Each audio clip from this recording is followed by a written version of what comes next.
आप भी स्टॉक्स में इन्वेस्ट करना चाहते हो लेकिन ज्यादा हसल नहीं करना चाहते हो तो कोई बात नहीं। आज मैं आपके लिए ये वीडियो लेकर आई हूं जिसमें मैं आपको बताऊंगी एक आसान सी इन्वेस्टमेंट स्ट्रैटेजी जो आपको काफी अच्छे रिटर्न दे सकती है। आगे बढ़ने से पहले अगर आप हमारे चैनल पर न्यू हो तो चैनल को सब्सक्राइब करना, बेल आइकन को प्रेस करना, इस वीडियो को सभी के साथ शेयर करना बिल्कुल भी मत भूलना। अब सबसे पहले जान लेते हैं कि हम कौन सी स्ट्रैटेजी समझने वाले हैं। हम आज बात करने वाले हैं कॉफी कैन इन्वेस्टमेंट स्ट्रैटेजी के बारे में। आखिरकार ये स्ट्रैटेजी कैसे आई और इसका ये कॉफी कैन टर्म कैसे पड़ा ये समझते हैं। 1984 की अगर मैं बात करूं तो ओल्ड वेस्ट अमेरिका में या फिर दुनिया में कहीं पर भी बैंक्स नहीं होती थी जिससे कि लोग अपना पैसा सेव कर पाए। तो ओल्ड वेस्ट अमेरिका के लोग क्या करते थे, कॉफी कैंस में अपने पैसे को सेव करते थे और जब जरूरत पड़ती थी उन कॉफी कैंस में से अपना पैसा निकाल कर यूज करते थे। तो इसी को देखते ही एक टर्म निकाला गया, कॉफी कैन इन्वेस्टमेंट। तो आज हम वही स्ट्रैटेजी जानने वाले हैं, बाय एंड होल्ड स्ट्रैटेजी। अब इसे एक एग्जाम्पल से भी समझते हैं। एक लड़का था जिसने अपने दो अकाउंट ओपन किए, एक अपना और एक अपनी वाइफ का, और उसने एक एएमसी से कांटेक्ट किया जो कि उसको सजेशंस देते थे कि कौन से स्टॉक को बाय करना है और कौन से स्टॉक को सेल करना है। अब उस लड़के ने ये डिसाइड किया कि जो भी एएमसी बताएगी, जो भी कंपनी बताएगी, वो स्टॉक्स में बाय एंड सेल करूंगा, लेकिन अपने अकाउंट से, वाइफ के अकाउंट से सिर्फ मैं शेयर्स को खरीदूंगा। अब यहां पर जो रिजल्ट देखा गया ना वो शॉकिंग था। 10 साल बाद जब ये देखा कि उस लड़के ने जिस अकाउंट में बाय एंड सेल किया था एएमसी के अकॉर्डिंग, और वो एएमसी ऐसी वैसी नहीं थी, करेक्ट स्टॉक्स बताती थी, लेकिन उसका रिटर्न बहुत ही ज्यादा कम था। वहीं जब वाइफ के अकाउंट में देखा गया कि उसने सिर्फ शेयर्स को बाय किया है और लॉन्ग टर्म के लिए होल्ड किया है तो उसके रिटर्न्स काफी ज्यादा थे। तो इसी तरीके से आपको क्या करना है कि अगर आप कोई भी स्टॉक चूज कर रहे हो, उसको स्टॉक को आपको खरीदना है और होल्ड करना है फॉर अ लॉन्ग टर्म, यानी कि आपको वो खरीद के भूल जाना है। अब आप सोचोगे कि हम स्टॉक्स को चूज कैसे करेंगे, क्योंकि स्टॉक्स को चूज करना भी बहुत ज्यादा मुश्किल होता है। कोई बात नहीं, आज मैं आपको बताऊंगी कि कौन कौन सी चीजें हैं जो आप चेक कर सकते हो और अपने स्टॉक्स को फिल्टर कर सकते हो।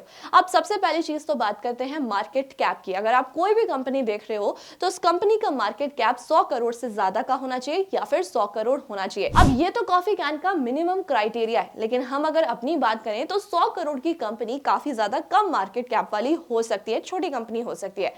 तो इन दैट सिचुएशन आप इसको बढ़ाकर 500 करोड़ कर सकते हो। तो आपको ये देखना है कि अगर कंपनी 100 करोड़ से लेके 500 करोड़ तक के बीच में है, कम से कम 100 करोड़ तो होना ही चाहिए, लेकिन अगर 500 करोड़ का उसका मार्केट कैप है तो वो कंपनी काफी अच्छी हो सकती है। अब उसके बाद आता है ROC, return on capital employed.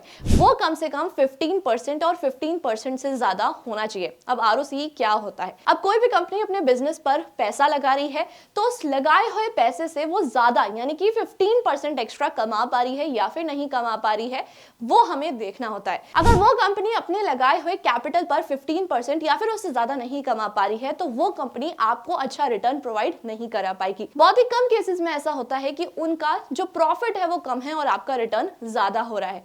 तो मेन आपको दो चीजें चेक करनी है, कंपनी का मार्केट कैप और उनका आरओसीई क्या है, 15% से ज्यादा है या फिर नहीं है। अब अगर रेवेन्यू की बात की जाए तो आपको ये भी देखना है, सबसे पहले तो कंपनी 10 साल पुरानी होनी चाहिए ताकि आप सारी चीजें चेक कर पाओ।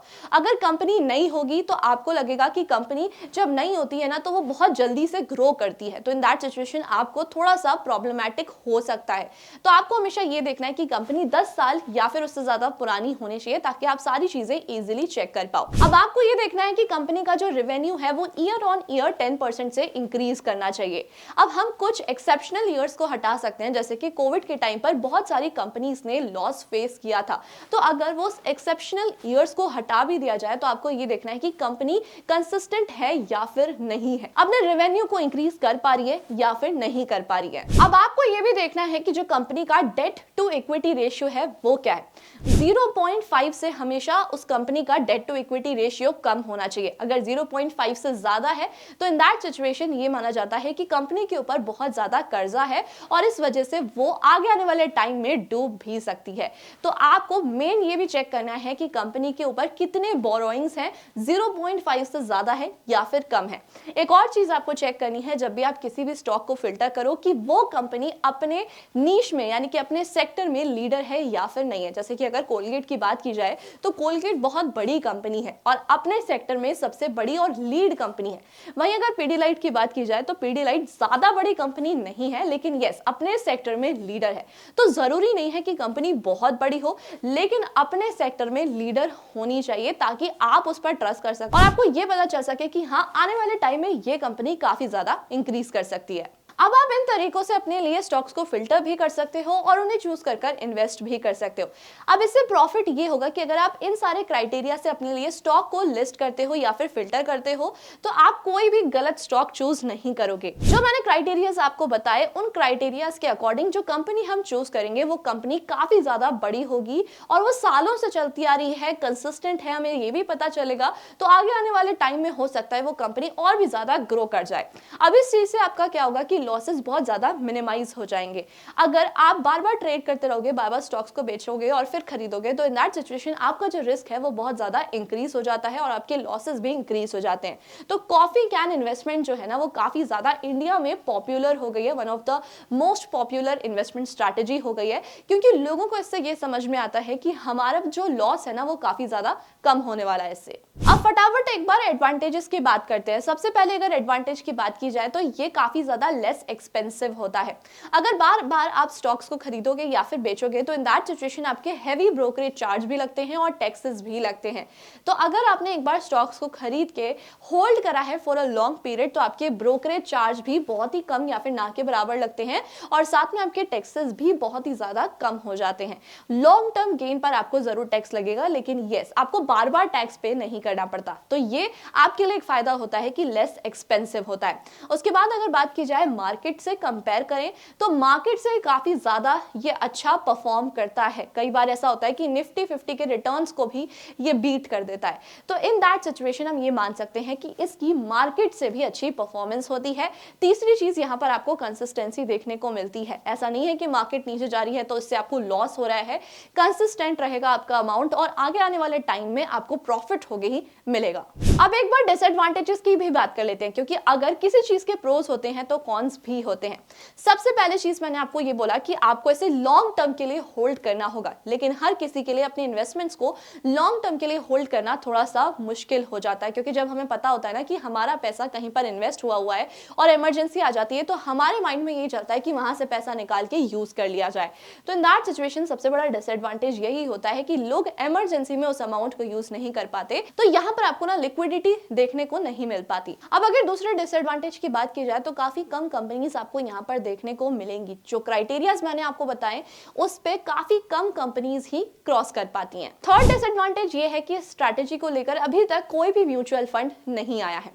नाउ एट लास्ट मैं आपको कंक्लूजन यही देना चाहूंगी कि अगर आपका जो लॉन्ग टर्म इन्वेस्टमेंट है वो आप लॉन्ग टर्म तक होल्ड कर सकते हो, आपके जो गोल्स हैं वो लॉन्ग टर्म के लिए 10 साल या फिर 20 साल के लिए, तो इन दैट सिचुएशन आपके लिए कॉफी कैन इन्वेस्टमेंट स्ट्रैटेजी काफी ज्यादा अच्छी हो सकती है।